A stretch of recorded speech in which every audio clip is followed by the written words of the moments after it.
ਸਿੱਖ channel ਦੇਖ ਰਹੀ UK Europe ਅਤੇ ਦੇਸ਼ ਵਿਦੇਸ਼ ਦੀ ਸੰਗਤ ਨੂੰ ਵਾਹਿਗੁਰੂ ਜੀ ਕਾ ਖਾਲਸਾ ਵਾਹਿਗੁਰੂ ਜੀ ਕੀ ਫਤਿਹ। ਮੈਂ ਹਰਿੰਦਰ ਸਿੰਘ ਗਿੱਲ ਤੇ ਪ੍ਰੋਗਰਾਮ ਕਰੰਟ ਅਫੇਅਰ ਦੇਖ ਰਹੀ ਦੇਸ਼ ਵਿਦੇਸ਼ ਦੇ ਸਰੋਤਿਆਂ ਦਾ ਸਵਾਗਤ ਹੈ। ਇਸ ਪ੍ਰੋਗਰਾਮ ਦੇ ਵਿੱਚ ਤੁਸੀਂ ਜਾਣਦੇ ਹੋ ਕਿ ਖਬਰਾਂ ਦੇ ਉੱਤੇ ਅਸੀਂ ਗੱਲਬਾਤ ਕਰਦੇ ਹਾਂ ਤੇ ਸਾਡੇ ਨਾਲ ਇਸ ਪ੍ਰੋਗਰਾਮ ਦੇ ਵਿੱਚ ਹੁੰਦੇ ਨੇ ਸੀਨੀਅਰ ਪੱਤਰਕਾਰ ਸਰਦਾਰ ਜਸਵੀਰ ਸਿੰਘ ਜੀ ਪੱਟੀ। ਸੋ ਆਓ ਉਹਨਾਂ ਨਾਲ ਫਤਿਹ ਦੀ ਸਾਂਝ ਪਾਉਂਦੇ ਹਾਂ ਤੇ ਪ੍ਰੋਗਰਾਮ ਦੀ ਸ਼ੁਰੂਆਤ ਕਰਦੇ ਹਾਂ। ਪੱਟੀ ਸਾਹਿਬ, ਵਾਹਿਗੁਰੂ ਜੀ ਕਾ ਖਾਲਸਾ ਵਾਹਿਗੁਰੂ जी की फतेह। वाहिगुरू जी का खालसा वाहिगुरू जी की फतेह जी। पट्टी साहब, सब तो पहला एक अहम खबर जी उसके वाल जावांगे कि एक राष्ट्र एक चोण की गल असीं कल भी की सीगी। एक राष्ट्र एक चोण नूं लैके जिहड़े सत्ता ते रहा वो चाहुंदी आ कि इस दे उत्ते राय जिहड़ी आ वो बन जावे।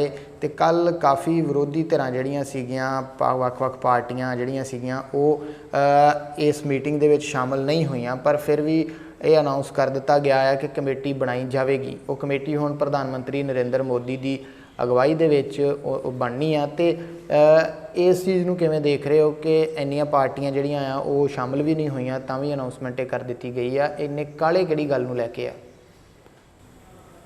वेखो जी, केंद्र सरकार ने 39 पार्टियां नूं सद्दा पत्र भेजिया सी कि एक राष्ट्र ते एक चोण दे ਜਿਹੜੀ ਮੀਟਿੰਗ ਹੋਣੀ ਇਸ ਸੰਬੰਧ ਦੇ ਵਿੱਚ ਤੁਸੀਂ ਮੀਟਿੰਗ 'ਚ ਹਾਜ਼ਰ ਹੋ ਜੀ। ਲੇਕਿਨ ਉਹਦੇ ਵਿੱਚੋਂ ਸਿਰਫ 21 ਪਾਰਟੀਆਂ ਨੇ ਸ਼ਮੂਲੀਅਤ ਕੀਤੀ ਆ, ਜਿਹਦੇ ਵਿੱਚੋਂ ਬਹੁਤੀਆਂ ਪਾਰਟੀਆਂ ਜਿਹੜੀਆਂ ਇਹਨਾਂ ਦੀਆਂ ਨੇੜੂ ਨੇ ਭਾਜਪਾ ਦੀਆਂ ਜੀ। ਕਾਂਗਰਸ ਹੋਈ, ਬਸਪਾ ਹੋਈ, ਸਪਾ ਹੋਈ, ਇਹ ਜਿਹੜੀਆਂ ਪਾਰਟੀਆਂ ਮੇਨ ਪਾਰਟੀਆਂ ਨੇ ਉਹਨਾਂ ਨੇ ਇਹਨਾਂ ਦਾ ਬਾਈਕਾਟ ਰੱਖਿਆ। TMC ਹੋਈ ਹੈ, ਬਾਈਕਾਟ ਰੱਖਿਆ ਉਹਨਾਂ ਨੇ। ਉਹਦਾ ਕਾਰਨ ਕੀ ਹੈ? ਜਿਵੇਂ ਕੱਲ ਆਪਾਂ ਇੰਨੀ ਗੱਲ ਕਹੀ ਸੀ ਵੀ ਇਹ ਜਿਹੜਾ ਸੰਘਾਤਮਕ ਢਾਂਚਾ ਵਾ ਜਿਹਦੀ ਸਾਰੇ ਸਟੇਟਾਂ ਮੰਗ ਕਰ ਰਹੀਆਂ ਵੀ ਸਾਨੂੰ ਜਿਹੜੇ ਵੱਧ ਅਧਿਕਾਰ ਦਿੱਤੇ ਜਾਣ, ਉਹਦੇ ਤੇ ਇੱਕ ਡਾਕਾ ਵਾ। ਪਿਛਲੇ ਸਮੇਂ ਜਿਹੜੀਆਂ 31 ਚੋਣਾਂ ਹੋਈਆਂ ਨੇ ਪਿਛਲੇ ਸਮੇਂ 'ਚ ਜੀ, ਉਹ 31 ਚੋਣਾਂ ਦੇ ਵਿੱਚ ਜਦੋਂ ਜਿੱਥੇ ਵੀ ਚੋਣਾਂ ਜਿਹੜੀਆਂ ਨੇ ਤੁਹਾਡੀਆਂ ਇਹਦੇ 'ਚ ਹੋਈਆਂ, ਆਪਣੇ 'ਚ ਨਾਲ ਹੋਈਆਂ ਨੇ, ਆਪਣੇ ਨੇ ਲੋਕ ਸਭਾ ਤੇ ਵਿਧਾਨ ਸਭਾ ਇਕੱਠੀਆਂ ਹੋਈਆਂ ਨੇ ਜੀ, ਉਹਦੇ ਵਿੱਚ ਘੱਟੋ ਘੱਟ 24 ਵਾਰੀ ਜਿਹੜੀ ਲੋਕ ਸਭਾ ਤੇ ਜੋ ਲੋਕ ਸਭਾ ਤੇ ਵਿਧਾਨ ਸਭਾ ਇਕੱਠੀਆਂ ਹੋਈਆਂ ਨੇ ਜੀ, ਉਹਦਾ ਬੈਨੀਫਿਟ ਨੈਸ਼ਨਲ ਪਾਰਟੀਆਂ ਨੂੰ ਮਿਲਿਆ ਜੀ। ਸਿਰਫ 7 ਵਾਰੀ ਜਿਹੜੇ ਸੀ ਲੋਕਾਂ ਨੇ ਲੋਕ ਸਭਾ ਦੀ ਚੋਣ ਕਿਸੇ ਹੋਰ ਨੂੰ ਪਾਈ ਆ ਤੇ ਜਿਹੜੀ ਵਿਧਾਨ ਸਭਾ ਦੀ ਵੋਟ ਕਿਸੇ ਹੋਰ ਨੂੰ ਪਾਈ। ਇਸ ਕਰਕੇ ਇਹ ਆ ਵੀ ਉਹਨਾਂ ਦੀ ਪਾਲਿਸੀ ਇਹੋ ਹੀ, ਜਿੱਦਾਂ ਆਪਾਂ ਪਹਿਲਾਂ ਗੱਲ ਕਰਦੇ ਆ ਵੀ ਉਹਨਾਂ ਦਾ ਹਿੰਦੂ ਰਾਸ਼ਟਰ ਬਣਾਉਣ ਲਈ ਵੱਧ ਰਹੇ ਨੇ। ਜਿਹੜੀ ਕੱਲ ਮੀਟਿੰਗ ਹੋਈ ਆ ਉੱਤੇ ਕਿੰਤੂ ਪਰੰਤੂ ਸ਼ਿਵ ਸੈਨਾ ਨੇ ਵੀ ਕੀਤਾ, ਲੇਕਿਨ ਫਿਰ ਵੀ ਉਹਨਾਂ ਸਹਿਮਤੀ ਦੇ ਦਿੱਤੀ ਵੀ ਅਸੀਂ ਤੁਹਾਡੇ ਨਾਲ ਸਹਿਮਤ ਹਾਂ। ਸਭ ਤੋਂ ਅਫਸੋਸ ਦੀ ਗੱਲ ਇਹ ਆ ਵੀ ਜਿਹੜਾ ਸ਼੍ਰੋਮਣੀ ਅਕਾਲੀ ਦਲ ਤੋਂ ਬਾਦਲ ਦਲ ਬਣਿਆ ਵਾ ਉਹਨੇ ਕੋਈ ਕਿੰਤੂ ਨਹੀਂ ਕੀਤਾ ਤੇ ਉਲਟਾ ਚੰਦੂ ਮਾਜਰਾ ਸਾਹਿਬ ਜਿਹੜੇ ਜਨਰਲ ਸੈਕਟਰੀ ਨੇ ਸ਼੍ਰੋਮਣੀ ਅਕਾਲੀ ਦਲ ਬਾਦਲ ਦੇ ਜੀ, ਉਹਨਾਂ ਨੇ ਸਵਾਗਤ ਕੀਤਾ ਵੀ ਇੱਕ ਰਾਸ਼ਟਰ ਤੇ ਇੱਕ ਚੋਣ ਦਾ ਫਾਰਮੂਲਾ ਲਾਗੂ ਹੋਣਾ ਚਾਹੀਦਾ। ਤੇ ਸਭ ਤੋਂ ਪਹਿਲਾਂ ਮੰਗ ਵੀ ਅਕਾਲੀ ਦਲ ਨੇ ਕੀਤੀ ਸੀ ਜਦੋਂ ਇਹਨਾਂ ਨੂੰ ਕਿਹਾ ਸੀ ਇਹ ਵੱਖਵਾਦੀ ਨੇ, ਅੱਤਵਾਦੀ ਨੇ। ਜਦੋਂ ਪੰਜਾਬ ਦੇ ਲੋਕਾਂ ਨੇ, ਪੰਜਾਬ ਸਰਕਾਰ ਨੇ ਤੇ ਅਕਾਲੀਆਂ ਨੇ ਇੰਨੀ ਗੱਲ ਕਹੀ ਸੀ ਵੀ ਵੇਖੋ ਸਾਨੂੰ ਸਟੇਟਾਂ ਨੂੰ ਵੱਧ ਅਧਿਕਾਰ ਚਾਹੀਦੇ, ਉਦੋਂ ਬੜਾ ਰੌਲਾ ਪਿਆ ਸਾਰੇ ਹਿੰਦੁਸਤਾਨ ਦੇ ਵਿੱਚ। ਉਸ ਤੋਂ ਬਾਅਦ ਸਾਊਥ ਦੇ ਸੂਬਿਆਂ ਨੇ ਫਿਰ ਅੱਜ ਦੀ ਡੇਟ ਜਿਵੇਂ ਸਾਰੇ ਸੂਬੇ ਇਹ ਮੰਗ ਕਰ ਰਿਹਾ ਵੀ ਸਟੇਟ ਨੂੰ ਵੱਧ ਅਧਿਕਾਰ ਹੋਣੇ ਚਾਹੀਦੇ ਆ। ਸਿਰਫ 3 ਮਾਮਲੇ, ਇੱਕ ਰੇਲਵੇ, ਇੱਕ ਡਿਫੈਂਸ ਜੀ ਤੇ ਇੱਕ ਟੈਲੀਕਮਿਊਨੀਕੇਸ਼ਨ, ਇਹ 3-4 ਜਿਹੜੇ ਮਾਮਲੇ ਆ ਉਹ, ਇੱਕ ਰੇਲਵੇ, ਇਹ 3-4 ਮਾਮਲੇ ਜਿਹੜੇ ਆ ਉਹ ਸੈਂਟਰ ਆਪਣੇ ਕੋਲ ਰੱਖੇ। ਬਾਕੀ ਸਾਰੀਆਂ ਜਿਹੜੀਆਂ ਪਾਵਰਸ ਨੇ ਉਹ ਸਟੇਟ ਕੋਲ ਹੋਣੀਆਂ ਚਾਹੀਦੀਆਂ। ਸਟੇਟ ਆਪਣੇ ਲੈਵਲ ਤੇ ਫੈਸਲਾ ਕਰੇ, ਸਟੇਟ ਆਪਣੇ ਲੈਵਲ ਤੇ ਜਿਹੜੇ ਅਸੀਂ ਆਪਣੀਆਂ ਪਾਲਿਸੀਆਂ ਬਣਾਵੇ। ਇਹ ਨਹੀਂ ਵੀ ਜਦੋਂ ਤੁਸੀਂ ਖਰੀਦਣੀ ਆ, ਕਣਕ ਖਰੀਦਣੀ ਆ ਮੰਡੀ ਦੇ ਵਿੱਚੋਂ ਤੇ ਜਾਂ ਝੋਨਾ ਖਰੀਦਣਾ ਤੇ ਉਦੋਂ ਤੁਹਾਨੂੰ ਜੇ ਫੰਡ ਰਿਲੀਜ਼ ਕਰੋ ਵੀ ਸਾਨੂੰ ਸੈਂਟਰ ਤੋਂ। ਬਿਲਕੁਲ। ਇਸ ਕਰਕੇ ਉਹ ਅੱਜ ਉਹ ਅਕਾਲੀ ਦਲ ਨਹੀਂ ਕਹਿ ਸਕਦੇ, ਬਾਦਲ ਦਲ, ਅਕਾਲੀ ਦਲ ਦਾ ਭੋਗ ਪਾਤਾ 1995 ਚ ਇਹਨਾਂ ਨੇ। ਉਹ ਬਾਦਲ ਦਲ ਦੇ ਜੇ ਲੋਕ ਜਾ ਕੇ ਇਸ ਗੱਲ ਦਾ ਸਵਾਗਤ ਕਰਦੇ ਆ ਤੇ ਮੈਂ ਸੋਚਦਾ ਵੀ ਉਹਨਾਂ ਦੀ ਜ਼ਮੀਰ ਮਰ ਚੁੱਕੀ ਆ। ਇਹਨਾਂ ਨਾਲ ਤਾਂ ਬੀਬੀ ਮਾਇਆਵਤੀ ਚੰਗੀ ਰਹੀ, ਜਿਹਨੇ ਕਹਿਤਾ ਵੀ ਇਹ ਜਿਹੜੀ ਹੈ ਹਿੰਦੁਸਤਾਨ ਦੀ ਸਿਆਸਤ ਤੇ ਪੂਰੀ ਤਰ੍ਹਾਂ ਕਬਜ਼ਾ ਕਰਨਾ ਚਾਹੁੰਦੇ, ਹਿੰਦੂ ਰਾਸ਼ਟਰ ਬਣਾਉਣਾ ਚਾਹੁੰਦੇ ਆ ਜੀ। ਤੇ ਕੱਲ ਜੋ ਕੁਛ ਹੋਇਆ ਵਾ, ਜਕਾਰਾਮੈਂਟ ਹੋਇਆ ਉਹਦੇ 'ਚ ਆਪਣੇ 'ਚ ਲੋਕ ਸਭਾ ਦੇ ਵਿੱਚ, ਸਭ ਕੁਛ ਟੋਟਲੀ ਸੰਵਿਧਾਨ ਨੂੰ ਤੈਸ਼ ਕਰਕੇ ਰੱਖਤਾ ਉਹਨਾਂ ਜੀ। ਜਿਹੜਾ ਬੰਦਾ ਸਭ ਤੋਂ ਪਹਿਲਾਂ ਪ੍ਰਗਿਆ ਨੇ ਸ਼ੁਰੂ ਕੀਤੀ ਗੱਲ ਆਪਣੀ, ਜਦੋਂ ਉਹਨੇ ਆਪਣੀ ਜੈ ਸ਼੍ਰੀ ਰਾਮ ਦਾ ਨਾਅਰਾ ਲਾਇਆ ਤੇ ਜਦੋਂ ਉਹਨੇ ਆਪਣੇ ਗੁਰੂ ਦਾ ਨਾਅਰਾ ਲਾਇਆ ਤੇ ਆਪਣਾ ਨਾਂ ਵੀ ਗੁਰੂ ਨਾਲ ਜੋੜ ਕੇ ਰੱਖਿਆ, ਉਸ ਤੋਂ ਬਾਅਦ ਫਿਰ ਸਾਰੇ ਮੈਂਬਰਾਂ ਨੂੰ ਜਿਹੜਾ ਸੀ ਇੱਕ ਜਿਹੜਾ ਅਸੀਂ ਕਹਿੰਦੇ ਉਹ ਜਿਹੜੀ ਛੂਤ ਦੀ ਬਿਮਾਰੀ ਲੱਗ ਗਈ, ਹਰ ਕੋਈ ਆਪਣੇ ਹਿਸਾਬ ਨਾਲ ਸਹੁੰ ਚੁੱਕਦਾ ਰਿਹਾ। ਤੇ ਇਹ ਮੈਂ ਸੋਚਦਾ ਵੀ ਸੰਵਿਧਾਨ ਦੀ ਬੜੀ ਤਕੜੀ ਉਲੰਘਣਾ ਜਿਹੜੇ ਅੱਜ ਬੁੱਧੀਜੀਵੀ ਵਰਗ ਆ ਉਹ ਵੀ ਮਹਿਸੂਸ ਕਰਦਾ ਵੀ ਇਹਦੇ ਸੰਵਿਧਾਨ ਦੀ ਉਲੰਘਣਾ ਵੀ ਕੀਤੀ ਗਈ ਤੇ ਦੂਸਰੀ ਉਲੰਘਣਾ ਜਿਹੜੀ ਔਰ ਇੱਕ ਰਾਸ਼ਟਰ ਤੇ ਇੱਕ ਚੋਣ ਨੂੰ ਕਰਕੇ ਜਿਹੜਾ ਕੀਤਾ ਜਾ ਰਿਹਾ ਵਾ ਇਹਦੇ ਵਿੱਚ ਪਹਿਲਾਂ ਅਮੈਂਡਮੈਂਟ ਦੀ ਲੋੜ ਆ। ਇਹਦੇ ਨਾਲ ਇੱਕ ਚੀਜ਼ ਹੋਰ ਜੁੜਦੀ ਆ ਜੀ, ਇਹਦੇ ਵਿੱਚ ਧਾਰਾ 2 ਆਉਂਦੀ ਆ, ਉਹਦੇ ਵਿੱਚ ਪਹਿਲਾਂ ਤੇ ਸੰਵਿਧਾਨ 'ਚ ਅਮੈਂਡਮੈਂਟ ਕੀਤੀ ਜਾਏਗੀ ਜੀ, ਉਸ ਅਮੈਂਡਮੈਂਟ ਦੇ ਬਹਾਨੇ ਦੇ ਉੱਤੇ ਕਈ ਸੰਵਿਧਾਨ ਦੇ ਵਿੱਚ ਹੋਰ ਧਾਰਾ ਚੇਂਜ ਕਰਕੇ ਇਹਨੂੰ ਹਿੰਦੂਵਾਦੀ ਸੰਵਿਧਾਨ ਬਣਾਇਆ ਜਾਏਗਾ। ਜਿਹੜਾ ਨਿਰਪੱਖ ਸੰਵਿਧਾਨ ਉਹ ਖਤਮ ਕੀਤਾ ਜਾਏਗਾ ਜੀ। ਉਹਦੇ ਵਿੱਚ ਇਹ ਆ ਵੀ ਜੇਕਰ ਤੁਸੀਂ ਇੱਕ ਚੋਣ ਤੇ ਇੱਕ ਰਾਸ਼ਟਰ ਦੀ ਗੱਲ ਕਰਦੇ ਹੋ ਤੇ ਕੱਲ ਨੂੰ ਕਿਸੇ ਵਜ੍ਹਾ ਕਰਕੇ ਕਿਸੇ ਸਟੇਟ ਦੀ ਜਿਹੜੀ ਆ ਸਰਕਾਰ ਨਹੀਂ ਚੱਲਦੀ ਜਾਂ ਤੁਸੀਂ ਉੱਥੇ ਰਾਸ਼ਟਰਪਤੀ ਰਾਜ ਲਾਓਗੇ ਜੀ, ਜਾਂ ਫਿਰ ਉਹ ਚੋਣਾਂ ਭੰਗ ਕਰੋਗੇ, ਕੀ ਕਰੋਗੇ ਤੁਸੀਂ ਉੱਥੇ? ਉਹਦੇ ਵਿੱਚ ਜਿਹੜਾ ਐਂਟੀ ਡਿਫੈਕਸ਼ਨ ਲਾ ਉਹ ਵੀ ਤੁਹਾਨੂੰ ਖਤਮ ਕਰਨਾ ਪਊਗਾ, ਕਿਉਂਕਿ ਜੇ ਇੱਕ ਪਾਰਟੀ ਕੋਲ ਕੁਛ MLA ਦੀ ਘਾਟ ਹੈ ਕਿ ਉਹ ਦੂਸਰੀ ਪਾਰਟੀ ਨੂੰ ਲੈ ਕੇ ਆਪਣੀ ਸਰਕਾਰ ਬਣਾ ਸਕੇ। ਬਿਲਕੁਲ ਇੱਕ ਗਦਰ ਬਚੇਗਾ ਮੈਂ ਸਮਝਦਾ। ਇਹ ਗਦਰ ਮਚਾ ਰਹੇ ਨੇ ਤੇ ਗਦਰ ਮਚਾਉਣ ਵਾਲੇ ਤੁਰ ਰਹੇ ਤੇ ਇਹ ਕੋਈ ਹਿੱਤ ਚ ਨਹੀਂ ਹੈਗਾ। ਇਸ ਕਰਕੇ ਇੱਕ ਰਾਸ਼ਟਰ ਤੇ ਇੱਕ ਚੋਣ ਵੀ ਜਿਹੜਾ ਫੈਸਲਾ ਲੈ ਲਿਆ ਕੱਲ ਉਹਨਾਂ ਨੇ ਰਾਜਨਾਥ ਸਿੰਘ ਨਾਲ ਬੈਠੇ ਸੀ, ਮੋਦੀ ਸਾਹਿਬ ਨੇ ਕਹਿਤਾ ਸੀ ਵੀ ਪ੍ਰਧਾਨ ਮੰਤਰੀ ਦੀ ਅਗਵਾਈ ਹੇਠ ਜਿਹੜੀ ਸਿੱਖ ਕਮੇਟੀ ਬਣੇਗੀ ਇਹਦੇ ਵਿੱਚ ਸਾਰੀਆਂ ਪਾਰਟੀਆਂ ਦੇ ਨੁਮਾਇੰਦੇ ਸ਼ਾਮਲ ਕੀਤੇ ਜਾਣਗੇ। ਹੁਣ ਜਿਹੜੇ ਬਾਈਕਾਟ ਕੀਤਾ ਕੱਲ ਉਹ ਸ਼ਾਮਲ ਹੁੰਦੇ ਨਹੀਂ ਹੁੰਦੇ ਤੇ ਜਿਹੜੇ ਸ਼ਮੂਲੀਅਤ ਕੀਤੀ ਆ ਜਿਵੇਂ PDP ਸੀ, ਨੈਸ਼ਨਲ ਕਾਨਫਰੰਸ ਸੀਗੀ, YRS ਸੀ, ਇਹਨਾਂ ਨੇ ਉਹਦਾ ਵਿਰੋਧ ਕੀਤਾ ਇਸ ਗੱਲ ਦਾ। ਉਹਨਾਂ ਕਿ ਅਸੀਂ ਤੁਹਾਡੇ ਸਹਿਮਤ ਨਹੀਂ ਜੀ, ਉਹਨਾਂ ਉੱਥੇ ਜਾ ਕੇ ਵਿਰੋਧ ਕਰਨਾ ਉਹ ਵੀ ਬੜੀ ਵੱਡੀ ਗੱਲ। ਇੱਕ ਹੁੰਦਾ ਗਵਾਹੀ ਤੇ ਨਾ ਜਾਣੇ, ਇੱਕ ਗਵਾਹੀ ਤੋਂ ਮੁੱਕਰਨਾ, ਦੋਵਾਂ 'ਚ ਫਰਕ ਹੁੰਦਾ। ਇਸ ਕਰਕੇ ਮੈਂ ਸੋਚਦਾ ਵੀ ਇਹਦੇ ਉੱਤੇ ਜਿਹੜੀ ਆ ਬੁੱਧੀਜੀਵੀ ਵਰਗ ਦੀ ਰਾਏ ਲੈਣੀ ਚਾਹੀਦੀ ਆ, ਸੰਵਿਧਾਨ ਘਾੜਿਆਂ ਦੀ ਰਾਏ ਲੈਣੀ ਚਾਹੀਦੀ ਆ। ਇਹਦੇ ਵਿੱਚ ਪਹਿਲਾਂ ਇੱਕ ਜਿਹੜੀ ਆ ਸਬ ਕਮੇਟੀ ਬਣਾਈ ਚਾਹੀਦੀ ਹੈ, ਜਿਹੜੇ ਕਾਨੂੰਨਦਾਨ ਹੈਗੇ ਆ ਵੀ ਉਹਨਾਂ ਦਾ ਕੀ ਵਿਚਾਰ ਇੱਥੇ ਹੈਗਾ, ਉਹਦੇ ਫਿਰ ਤਗੜਾ ਐਕਸ਼ਨ ਲਿਆ ਜਾਣਾ ਚਾਹੀਦਾ। ਜੀ ਜੀ ਜੀ ਬਿਲਕੁਲ। ਪੱਟੀ ਸਾਹਿਬ, ਪੰਜਾਬ ਦੇ ਨਾਲ ਸੰਬੰਧਿਤ ਵੀ ਇੱਕ ਬੜੀ ਵੱਡੀ ਖਬਰ ਆ ਰਹੀ ਹੈ ਜਿਹੜੀ ਕਿ ਕਿਸਾਨਾਂ ਦੇ ਨਾਲ ਜੁੜਦੀ ਹੋਈ ਆ, ਕਿਉਂਕਿ ਕਿਸਾਨਾਂ ਦੇ ਕਰਜ਼ੇ ਦੀ ਗੱਲ ਜਿਹੜੀ ਆ ਉਹ ਚੱਲਦੀ ਆ, ਖੁਦਕੁਸ਼ੀਆਂ ਦਾ ਦੌਰ ਜਿਹੜਾ ਆ ਉਹ ਅਜੇ ਵੀ ਜਾਰੀ ਆ। ਇਸ ਚੀਜ਼ ਨੂੰ ਲੈ ਕੇ ਕੈਪਟਨ ਅਮਰਿੰਦਰ ਸਿੰਘ ਨੇ ਇਹ ਗੱਲ ਕਹੀ ਸੀ ਕਿ ਕਿਸਾਨਾਂ ਦੇ ਉੱਤੇ ਜਿਹੜਾ ਕਰਜ਼ਾ ਆ ਉਸ ਨੂੰ ਲੈ ਕੇ ਬੈਂਕ ਉਹਨਾਂ ਦੇ ਉੱਤੇ ਕਿਸੇ ਪ੍ਰਕਾਰ ਦੀ ਜ਼ਬਰਦਸਤੀ ਨਹੀਂ ਕਰਨਗੇ, ਸਾਰਾ ਕਰਜ਼ਾ ਪੰਜਾਬ ਸਰਕਾਰ ਦੇਗੀ। ਪਰ ਇਸ ਹਾਲਤ ਦੇ ਵਿੱਚ ਸਰਕਾਰ ਹੈਗੀ ਨਹੀਂ ਗੀ ਕਿ ਉਹ ਕਰਜ਼ਾ ਕਿਸਾਨਾਂ ਦਾ ਦੇ ਸਕੇ। ਤੇ ਜਿਹੜੇ ਖੇਤੀ ਵਿਕਾਸ ਬੈਂਕ ਨੇ ਉਹਨਾਂ ਨੇ ਵਾਰੰਟ ਜਿਹੜੇ ਕਿਸਾਨਾਂ ਦੇ ਜਾਰੀ ਕਰਨੇ ਸ਼ੁਰੂ ਕਰ ਦਿੱਤੇ ਆ। ਫਿਰੋਜ਼ਪੁਰ ਏਰੀਏ ਦੇ 2 ਕਿਸਾਨਾਂ ਨੂੰ ਫੜ ਵੀ ਲਿਆ ਗਿਆ ਆ, ਜੇਲ੍ਹ ਦੇ ਵਿੱਚ ਵੀ ਉਹਨਾਂ ਨੂੰ ਪਾ ਦਿੱਤਾ ਗਿਆ ਆ। ਇਹ ਕੀ ਵਰਤਾਰਾ ਹੋ ਰਿਹਾ ਆ ਤੇ ਕੀ ਇਹ ਕਿਹੜੇ ਕਿਸਾਨ ਜਿਹੜੇ ਆ ਉਹਨਾਂ ਨੂੰ ਫੜਿਆ ਜਾ ਰਿਹਾ ਆ, ਜਾਂ ਫਿਰ ਕਿੰਨੀ ਜ਼ਮੀਨ ਦੇ ਮਾਲਕ ਜਿਹੜੇ ਕਿਸਾਨ ਆ ਉਹਨਾਂ ਦੇ ਵਾਰੰਟ ਜਾਰੀ ਕੀਤੇ ਗਏ ਆ? ਜਿਹੜੀ ਕਿਸਾਨਾਂ ਤੋਂ ਵਸੂਲੀ ਦੀ ਤੁਸੀਂ ਗੱਲ ਕੀਤੀ ਆ ਜੀ, ਇਹ ਅੱਜ ਨਵੀਂ ਨਹੀਂ ਹੋਈ।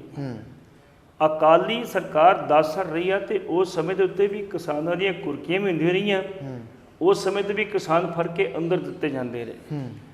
ਹੁਣ ਅੱਜ ਦਾ ਬਲਜੀਤ ਸਿੰਘ ਮੈਨੇਜਰ ਇੱਕ ਜਿੱਥੇ ਬੰਦੇ ਫੜੇ ਗਏ ਨੇ ਜੀ, ਉਹਨੇ ਗੁਰੂ ਹਰਸਾਹਿਬ ਦਾ ਜਿਹੜਾ PAD ਹੈਗਾ ਵਾ, ਪੰਜਾਬ ਐਗਰੀਕਲਚਰ ਡਿਵੈਲਪਮੈਂਟ ਬੈਂਕ ਜੀ, ਉਹਦੇ ਮੈਨੇਜਰ ਨੇ ਇੰਨੀ ਗੱਲ ਕਹੀ ਆ ਵੀ ਸਾਨੂੰ ਸਰਕਾਰ ਤੋਂ ਸਖਤ ਹਦਾਇਤਾਂ ਨੇ ਵੀ 5 ਏਕੜ ਤੱਕ ਕਿਸੇ ਵੀ ਕਿਸਾਨ ਦੇ ਵਾਰੰਟ ਜਾਰੀ ਨਹੀਂ ਕਰਨੇ, ਕਿਸੇ ਵੀ ਕਿਸਾਨ ਦੀ ਗ੍ਰਿਫਤਾਰੀ ਨਹੀਂ ਕਰਨੀ। ਉਹਨਾਂ ਕਿਹਾ ਜੀ ਅਸੀਂ ਵੱਡੇ ਕਿਸਾਨਾਂ ਦੀ ਵੱਡੇ 50 ਕਿਸਾਨਾਂ ਦੀ ਲਿਸਟ ਬਣਾਈ ਆ, ਜਿਨ੍ਹਾਂ ਦੇ ਵਿੱਚੋਂ ਅਸੀਂ 2 ਫੜੇ ਤੇ ਬਾਕੀ ਵੀ ਅਸੀਂ ਫੜਾਂਗੇ। ਨਹੀਂ ਫੜਾਂਗੇ ਵੱਡੇ ਕਿਸਾਨਾਂ ਤੋਂ ਭਾਵ ਪੱਟੀ ਸਾਹਿਬ ਕੀ ਕਿ 5 ਤੋਂ ਜਿਹੜੀ 6 ਏਕੜ ਜਾਂ 7 ਏਕੜ 8 ਏਕੜ ਉਹਨਾਂ ਤੱਕ ਜਿਹੜੀ ਆ ਉਹ ਬੈਂਕਾਂ ਨੇ ਇਹਦੇ ਬਾਰੇ ਤਾਂ ਸਪਸ਼ਟ ਨਹੀਂ ਕੀਤਾ ਜੀ। ਘੱਟੋ ਘੱਟ ਮੈਂ ਸੋਚਦਾ ਵੀ ਇਹਦੇ ਵਿੱਚ 10 ਏਕੜ ਦੀ ਪ੍ਰੋਵੀਜ਼ਨ ਜ਼ਰੂਰ ਹੋਣੀ ਚਾਹੀਦੀ ਆ। 10 ਏਕੜ ਦੀ ਹੋਵੇ, 10 ਏਕੜ ਤੋਂ ਤੁਸੀਂ ਜੇ ਕਿਸੇ ਨੂੰ ਕਿਸੇ ਦੇ ਖਿਲਾਫ ਕਾਰਵਾਈ ਕਰਨੀ ਜੀ ਸਦਕੇ ਕਰੋ ਜੀ, ਕਿਉਂਕਿ ਅੱਜ ਦੀ ਡੇਟ ਦੇ ਵਿੱਚ ਜਿਹੜੇ ਸਰਵੇ ਹੁੰਦੇ ਉਹਦੇ ਮੁਤਾਬਕ 80% ਪੰਜਾਬ ਜਿਹੜੇ ਕਿਸਾਨ ਆ ਉਹ 5 ਏਕੜ ਤੋਂ ਘੱਟ ਵਾਲੇ ਜੀ। ਤੇ ਜੇ ਉਹ 5 ਏਕੜ ਤੋਂ ਘੱਟ ਵਾਲੇ ਨੇ ਤੇ ਫਿਰ ਮੈਂ ਸੋਚਦਾ ਵੀ ਉਹਨਾਂ ਦਾ ਹੱਕ ਬਣਦਾ, ਜੇ ਨਹੀਂ ਦੇ ਸਕਦੇ ਕੀ ਕਰ ਸਕਦੇ ਵਿਚਾਰੇ, ਪਰਿਵਾਰ ਪਾਲ ਰਹੇ ਆ। ਕੈਪਟਨ ਅਮਰਿੰਦਰ ਸਿੰਘ ਨੇ ਇਹ ਠੀਕ ਕੀਤਾ ਵੀ ਘੱਟੋ ਘੱਟ 5 ਏਕੜ ਤੱਕ ਵਾਲੇ ਛੋਟ ਦਿੱਤੀ ਜਾਵੇ। ਤੇ ਵੱਡੇ ਕਿਸਾਨਾਂ ਬਾਰੇ ਤੁਹਾਨੂੰ ਪਤਾ ਹੋਊਗਾ, ਜਦੋਂ ਕੈਪਟਨ ਸਰਕਾਰ ਬਣੀ ਸੀ ਇਹਨਾਂ ਕਿਹਾ ਸਾਡਾ ਖਜ਼ਾਨਾ ਖਾਲੀ ਹੈ। ਪਹਿਲਾਂ ਤੇ ਅਫਸੋਸ ਇਸ ਗੱਲ ਦਾ ਹੁੰਦਾ ਵਾ ਜਦੋਂ ਇੱਕ ਮੁੱਖ ਮੰਤਰੀ ਤੇ ਉਹਦੇ ਮੰਤਰੀ ਵੱਡੇ ਵੱਡੇ ਕਹਿੰਦੇ ਸਾਡਾ ਖਜ਼ਾਨਾ ਖਾਲੀ ਹੈ। ਖਜ਼ਾਨਾ ਹਰ ਸਾਲ ਭਰਦਾ, ਹਰ ਸਾਲ ਖਾਲੀ ਹੁੰਦਾ। ਪਹਿਲੇ ਸਾਲ ਤੁਸੀਂ ਕਹਿਤਾ ਖਜ਼ਾਨਾ ਖਾਲੀ ਮੰਨ ਲਿਆ, ਲੇਕਿਨ ਜਿਹੜਾ ਟੈਕਸ ਅਪ੍ਰੈਲ 'ਚ ਆਉਣਾ ਸੀ, ਜਿਹੜਾ ਮਈ 'ਚ ਆਉਣਾ ਸੀ, ਜਿਹੜਾ ਜੂਨ 'ਚ ਆਉਣਾ ਸੀ, ਉਹ ਟੈਕਸ ਨਾਲ ਖਾਲੀ ਨਹੀਂ ਲੈ ਗਏ ਜੀ। ਉਹ ਸਿਰਫ ਜੇ ਪਿਛਲਾ ਪਿਆ ਉਹ ਲੈ ਕੇ ਹੋਣਗੇ, ਉਹ ਤਾਂ ਨਹੀਂ ਲੈ ਕੇ ਨਾਲ। ਫਿਰ ਤੁਸੀਂ ਲੋਕਾਂ ਨੂੰ ਗੁੰਮਰਾਹ ਨਾ ਕਰੋ ਖਜ਼ਾਨਾ ਖਾਲੀ ਆ। ਜੀ ਖਜ਼ਾਨਾ ਹਰ ਸਾਲ ਭਰਦਾ ਵਾ, ਲੇਕਿਨ ਫਿਰ ਵੀ ਇਹਨਾਂ ਖਜ਼ਾਨਾ ਖਾਲੀ ਹੋਣ ਦਾ ਬਹਾਨਾ ਲਾ ਕੇ ਉਸ ਟਾਈਮ ਤੇ ਮੁੱਖ ਮੰਤਰੀ ਨੇ ਅਪੀਲ ਕੀਤੀ ਸੀ ਇੱਕ, ਜੀ ਵੀ ਜਿੰਨੇ ਵੀ ਵੱਡੇ ਕਿਸਾਨ ਆ ਉਹ ਆਪਣੀ ਬਿਜਲੀ ਸਬਸਿਡੀ ਛੱਡਣ। ਜੀ ਤੇ ਮੇਰਾ ਖਿਆਲ ਸਭ ਤੋਂ ਪਹਿਲਾਂ ਸੁਖਪਾਲ ਸਿੰਘ ਖਹਿਰਾ ਨੇ ਕਿਹਾ ਸੀ, ਬਾਂਹ ਖੜੀ ਕੀਤੀ ਸੀ, ਮੈਂ ਤਿਆਰ ਹਾਂ। ਉਹਨੇ 9 ਟਿਊਬਵੈੱਲ ਨੂੰ ਕਿਹਾ ਮੇਰੇ 9 ਟਿਊਬਵੈੱਲ ਤੇ ਮੈਂ 9 ਦੇ 9 ਬਿੱਲ ਪੇ ਕਰਨ ਲਈ ਤਿਆਰ, ਜਿੰਨੇ ਬਿੱਲ ਬਣਨਗੇ ਬਿੱਲ ਭੇਜੋ। ਜੀ ਮੇਰੇ ਖਿਆਲ ਸ਼ਾਇਦ ਬਿੱਲ ਅਜੇ ਤੱਕ ਨਹੀਂ ਭੇਜੇ। ਉਦੋਂ ਬਾਅਦ ਮਨਪ੍ਰੀਤ ਸਿੰਘ ਬਾਦਲ ਆ ਗਏ, ਉਸ ਤੋਂ ਬਾਅਦ ਕੁਲਦੀਪ ਸਿੰਘ ਨਾਗਰਾ ਆ ਗਏ, ਜੀ ਉਸ ਤੋਂ ਬਾਅਦ ਸ਼ਾਇਦ ਰਾਣਾ ਗੁਰਜੀਤ ਸਿੰਘ ਸੀਗੇ, ਫਿਰ ਕੈਪਟਨ ਅਮਰਿੰਦਰ ਸਿੰਘ ਸੀਗੇ।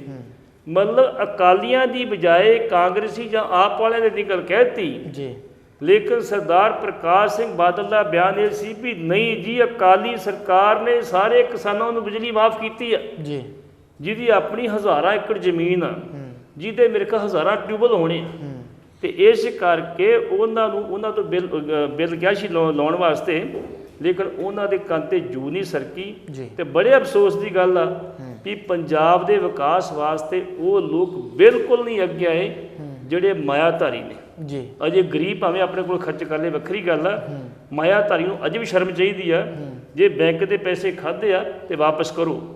ਦਿਆਲ ਸਿੰਘ ਕੋਲਿਆਂ ਵਾਲੀ ਨੇ 20 ਲੱਖ ਰੁਪਇਆ ਚੂਨਾ ਲਾਇਆ ਸਰਕਾਰ ਨੂੰ, ਜੀ ਸਰਕਾਰ ਨੇ ਫੜਿਆ, ਉਹਨੂੰ ਅੰਦਰ ਦਿੱਤਾ।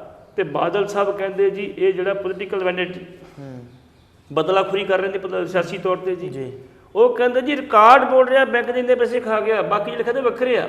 ਇਸ ਕਰਕੇ ਕੈਪਟਨ ਸਾਹਿਬ ਦੀ ਜਿਹੜੀ ਪਾਲਿਸੀ ਆ, ਅਸੀਂ ਸੋਚਦੇ ਹਾਂ 5 ਦੀ ਬਜਾਏ 10 ਏਕੜ ਕਰ ਦਿੰਦੇ ਚੰਗੀ ਗੱਲ ਆ, ਕਿਉਂਕਿ 10 ਏਕੜ ਤੱਕ ਵੀ ਕਿਸਾਨ ਨੂੰ ਕੁਝ ਬਚਦਾ ਨਹੀਂ ਗਾ।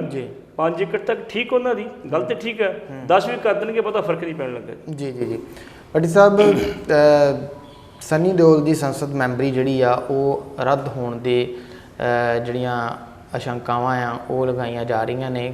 ਚੋਣ ਖਰਚਾ ਵੱਧ ਹੋਣ ਤੋਂ ਬਾਅਦ ਦੇ ਵਿੱਚ ਕੀ ਕੁਝ ਧਿਆਨ ਦੇ ਵਿੱਚ ਰੱਖ ਕੇ ਸੰਸਦ ਮੈਂਬਰੀ ਜਿਹੜੀ ਰੱਦ ਕੀਤੀ ਜਾ ਸਕਦੀ ਹੈ? ਜਿਹੜੀ ਸਨੀ ਦਿਓਲ ਹੋਰਾਂ ਨੇ ਆਪਣਾ ਰਿਕਾਰਡ ਪੇਸ਼ ਕੀਤਾ ਜੀ, ਚੋਣ ਕਮਿਸ਼ਨ ਨੇ ਇੰਨੀ ਗੱਲ ਕਹੀ ਸੀਗੀ ਵੀ 70 ਲੱਖ ਤੱਕ ਤੁਸੀਂ ਖਰਚਾ ਕਰ ਸਕਦੇ ਹੋ। ਤੇ ਸਨੀ ਦਿਓਲ ਹੋਰਾਂ ਦਾ ਰਿਕਾਰਡ ਤੇ ਜਿਹੜਾ ਖਰਚਾ ਆਇਆ ਵਾ, ਜਿਹੜੇ ਅਬਜ਼ਰਵਰ ਲੱਗੇ ਸੀ, ਖਰਚਾ ਅਬਜ਼ਰਵਰ ਲੱਗੇ ਸੀ, ਉਹਨਾਂ ਜੋ ਇਕੱਠਾ ਕੀਤਾ ਉਹਦੇ ਮੁਤਾਬਕ ਇਹਨਾਂ ਦਾ 86 ਕਰੋੜ ਰੁਪਇਆ ਬਣਦਾ ਜੀ।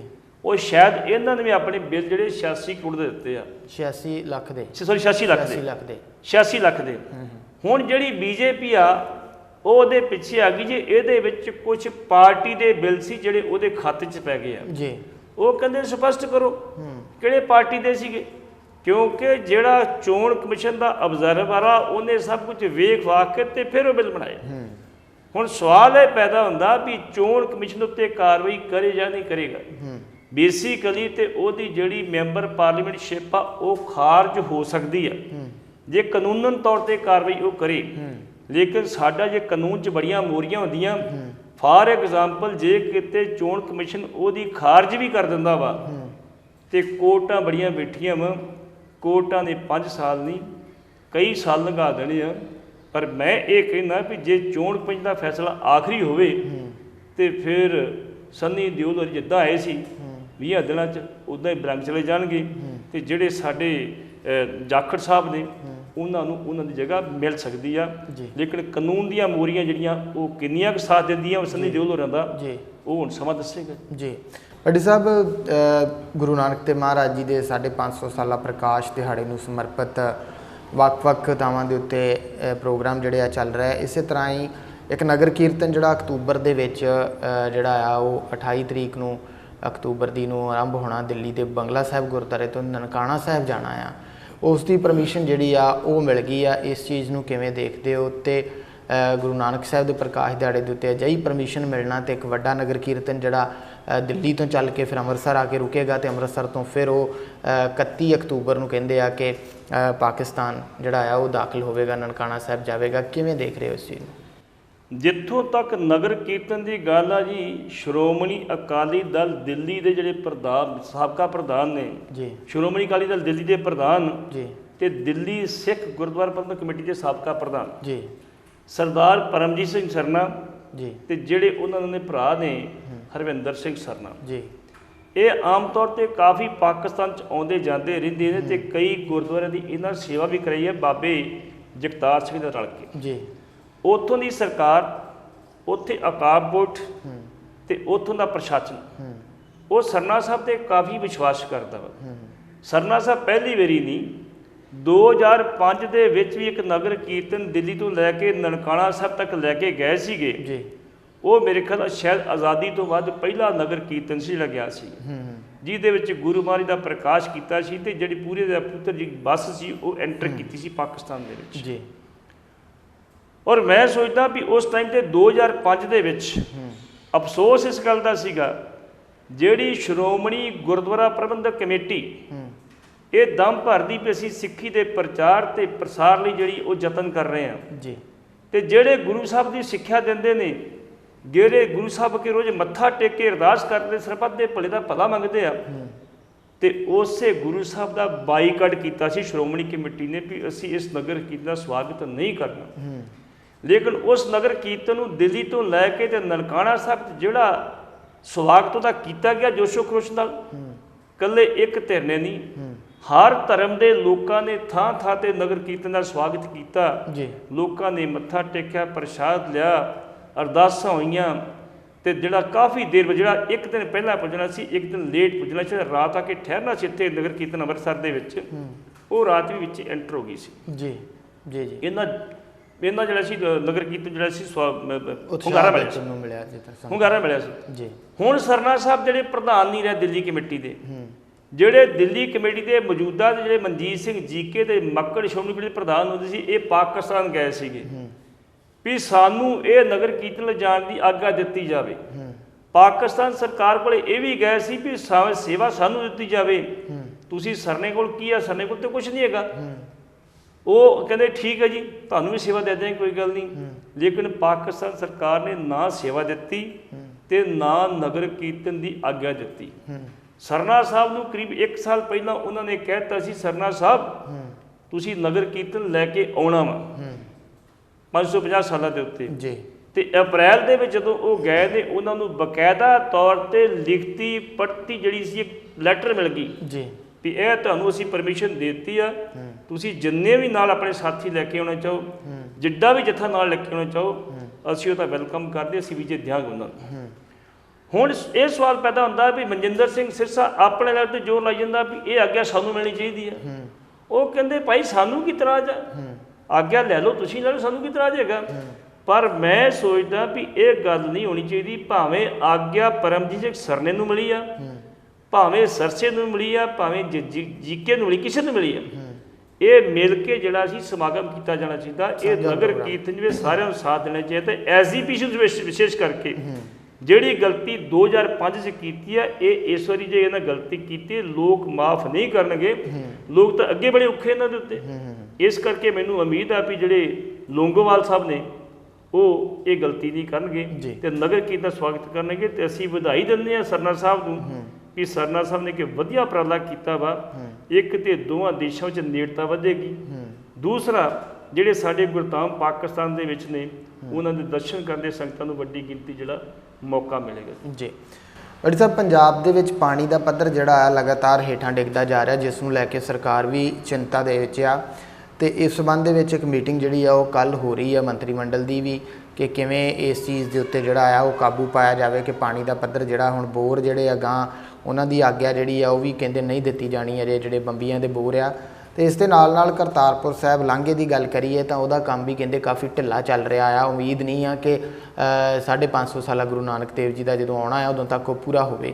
ਸੋ ਇਸ ਚੀਜ਼ ਨੂੰ ਲੈ ਕੇ ਜਿਹੜੀ ਮੀਟਿੰਗ ਆ ਉਹ ਅੱਜ ਆ ਕਰਤਾਰਪੁਰ ਸਾਹਿਬ ਲਾਂਘੇ ਨੂੰ ਲੈ ਕੇ, ਤੇ ਪਾਣੀ ਦੇ ਡਿੱਗਦੇ ਪੱਧਰ ਨੂੰ ਲੈ ਕੇ ਕੱਲ੍ਹ ਆ। ਕੀ ਕਹਿਣਾ ਚਾਹੋਗੇ? ਪਾਣੀ ਦੇ ਵੇਖ ਪਾਣੀ ਵਾਲੀ ਅੱਜ ਹੈ ਤੇ ਜਿਹੜੀ ਨਗਰ ਕੀਰਤਨ ਉਹ ਜਿਹੜੀ ਲਾਂਘੇ ਵਾਲੀ ਉਹ ਕੱਲ੍ਹ ਆ ਜੀ। ਇਸ ਮੀਟਿੰਗ ਦਾ ਜਿਹੜਾ ਮੁੱਦਾ ਵਾ ਉਹ ਬੜਾ ਵਧੀਆ, ਏਜੰਡਾ ਵੀ ਬੜਾ ਵਧੀਆ ਜੀ ਵੀ ਪਾਣੀ ਬਚਾਉਣ ਲਈ ਸਾਨੂੰ ਖੇਚਲ ਕਰਨੀ ਪੈਗੀ, ਨਹੀਂ ਤੇ ਆਉਣ ਵਾਲੀਆਂ ਨਸਲਾਂ ਜਿਹੜੀਆਂ ਉਹ ਸਾਨੂੰ ਕਦੇ ਮਾਫ ਨਹੀਂ ਕਰਨਗੀਆਂ ਜੀ।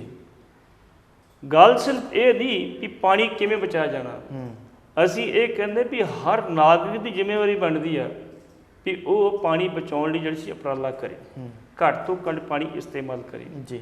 ਹੁਣ ਇਜ਼ਰਾਈਲ ਜਾ ਕੇ ਆਏ ਨੇ ਪਿਛਲੇ ਸਾਲ ਕੈਪਟਨ ਅਮਰਿੰਦਰ ਸਿੰਘ, ਲੇਕਿਨ ਅਫਸੋਸ ਆ ਵੀ ਪਿਛਲੇ ਸਾਲ ਗਏ ਸੀ ਤੇ ਮੀਟਿੰਗ ਐਤਕੀ ਹੋ ਰਹੀ ਇਹਨਾਂ ਦੀ, ਅਜ਼ਾਰਾਈ ਵਾਲਿਆਂ ਤੋਂ ਉਹਨਾਂ ਨੇ ਸਿੱਖ ਕੇ ਆਏ ਸੀ, ਪੁੱਛਿਆ ਸੀ ਤੁਸੀਂ ਕਿਵੇਂ ਸ਼ੈਲ ਕਰਦੇ ਹੋ, ਉਹਨਾਂ ਜਿਹੜੇ ਵਾਟਰ ਟ੍ਰੀਟਮੈਂਟ ਪਲਾਂਟ ਜੀ ਜਿਹੜਾ ਗੰਦਾ ਪਾਣੀ ਟ੍ਰੀਟ ਕਰਕੇ ਲਾਉਣ ਦੀ ਗੱਲ ਕੀਤੀ ਆ, ਉਹਦਾ ਇਹ ਪਲਾਂਟ ਲਾਉਣ ਦੀ ਗੱਲ ਕੀਤੀ ਵੀ ਅਸੀਂ ਉਹ ਲਾਵਾਂਗੇ ਜੀ। ਦੂਸਰਾ ਉਹਨਾਂ ਨੇ ਕਿਹਾ ਦਰਖਤ ਵੱਧ ਤੋਂ ਵੱਧ ਲਾਓ। ਆਪਾਂ ਤੁਹਾਨੂੰ ਅੱਗੇ ਵੀ ਗੱਲ ਕੀਤੀ ਸੀ ਵੀ ਨਦੀਆਂ ਦੋ ਪ੍ਰਕਾਰ ਦੀਆਂ ਨੇ, ਇੱਕ ਨਦੀਆਂ ਉਹ ਨੇ ਗੰਗਾ ਜਮਨਾ ਜਿਹੜੀਆਂ ਜਾ ਕੇ ਪਹਾੜਾਂ ਦੇ ਵਿੱਚੋਂ ਗਲੇਸ਼ੀਅਰ ਪਿਘਲਦਾ ਤੇ ਉਹ ਨਿਕਲਦੀਆਂ, ਇੱਕ ਨਦੀਆਂ ਉਹ ਨੇ ਜਿਹੜੀਆਂ ਬਾਰਿਸ਼ ਹੋਣ ਨਾਲ ਜਿੱਥੇ ਦਰਖਤ ਬਹੁਤ ਜ਼ਿਆਦਾ ਨੇ ਬਾਰਿਸ਼ ਹੁੰਦੀ ਹੈ ਤੇ ਉਹ ਬਾਰਿਸ਼ ਦੇ ਪਾਣੀ ਨਾਲ ਆਉਂਦੀਆਂ ਨਦੀਆਂ। ਬਿਲਕੁਲ ਇਹ ਦੋ ਪ੍ਰਕਾਰ ਦੀਆਂ ਨੇ।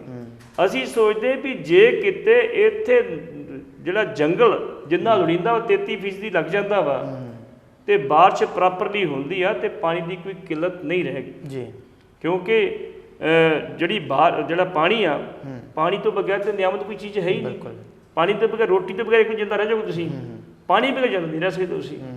ਉਹ ਪਾਣੀ ਨੂੰ ਬਚਾਉਣ ਵਾਸਤੇ ਸਿਰਫ ਇਹ ਜੰਗਲ ਟ੍ਰੀਟਮੈਂਟ ਪਲਾਂਟ ਤੇ ਸਰਕਾਰ ਵੱਲੋਂ ਕੀਤੇ ਜਾਂਦੇ ਉਪਰਾਲੇ ਜੀ, ਇਹ ਤਿੰਨ ਚੀਜ਼ਾਂ ਸਖਤ ਲੋੜ ਆ।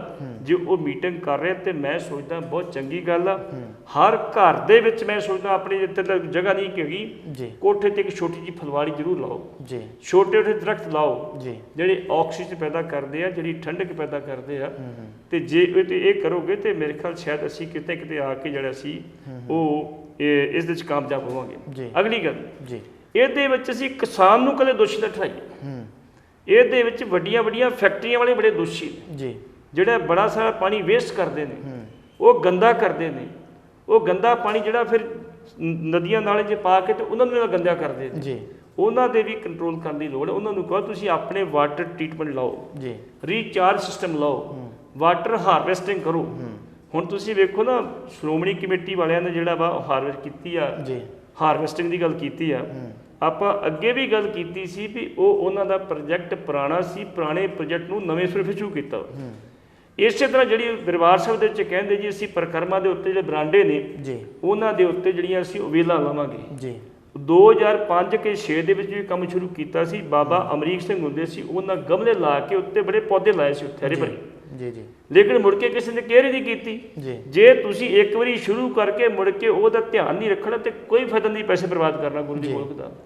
ਜੇ ਕਿਤੇ ਉਹ ਲਾਈ ਜਾਣ ਚੰਗੀ ਗੱਲ ਆ। ਬਾਹਰ ਤੁਹਾਡੇ ਜਿਹੜੇ ਇਹਨਾਂ ਨੇ ਬਣਾਇਆ ਵਾ ਪਲਾਜ਼ਾ ਬਣਾਇਆ ਵਾ, ਉੱਥੇ ਵੀ ਗਮਲੇ ਰੱਖੇ ਜਾ ਸਕਦੇ ਆ, ਜਿਹੜੀਆਂ ਪ੍ਰਕਰਮਾਂ ਦੇ ਵਿੱਚ ਗਮਲੇ ਰੱਖੇ ਜਾ ਸਕਦੇ ਆ।